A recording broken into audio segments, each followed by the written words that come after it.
let's talk about the basic setup of half guard. Again, like survival position, it's simple, but there's a couple things I have to do. Okay, first thing. Okay, so half guard is this. Both my legs are controlling one of this. Okay, simple. So the first thing, whatever leg I'm going to control his leg with, I have to control it. I can do this, or I can do this. Doesn't really matter. But I have to have active control. This is not half guard. Even really, this is not half guard. He has too much movement. Okay? This is half guard. This is half guard. This is half guard. Once I am entering the half guard, there has to be a conscious idea of controlling this leg. And one of the things I like to do, especially if I'm playing regular half guard like this, is I'm squeezing my knees together. That buys me extra time and extra control.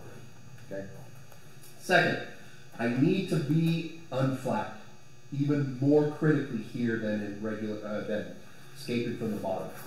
If he flattens me out, it's really hard to do much from here. So I need to be thinking sideways as much as possible. And having half guard kind of helps because now I'm squared up to him, right? Just like if we're standing up, my hips are squared into him. So that helps me kind of address my body the same way, okay? Next, I want to make sure that this arm is not controlling my head, okay? You can do this, you can do this. I don't, however you want to do it, I don't really care. You can hold his hand, I don't really care. But I don't want him to cross face me under the neck. No, under this way. This is really tough. He has a lot of control now over my body. And he's limiting how much movement I can do. Okay? So as soon as I enter into this, as I'm doing this, I need to have some control. You can get away with this. I don't like doing this. But sometimes if he's got really good pressure, I'll do that. Okay? As long as he can't get my neck. Okay? The last thing, super important, the hand that's on the same side as my leg control, I want the underhook with that side. This lets me do a ton of stuff. This gives me jack squat. It's that simple. The guy here in this position, the guy who wins this position, is the guy who gets the underhook. So we're in this, oh shit, I gotta start working. And then Jody goes, oh shit, he's gonna be trying to get the underhook, oh shit. And it's the fight to get this underhook.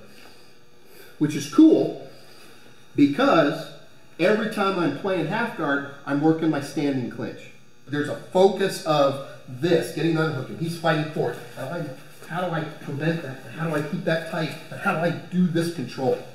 That translates directly to when I'm standing up. So I'm multitasking, okay?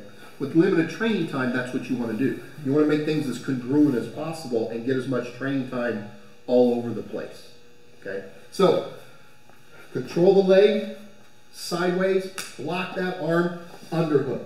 When I do the underhook, the way I think about it is because I need to keep him from flattening me out, what I want to do is I don't want to lock onto anything for my underhook.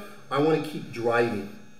I'm projecting my chi. But I go here, I don't want to just be here. Not that there's anything wrong with it, but I find that it's easier for him to really drive you down.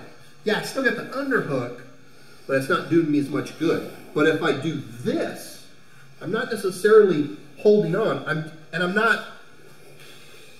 not moving. I'm just thinking if I can get my arm keep going this way.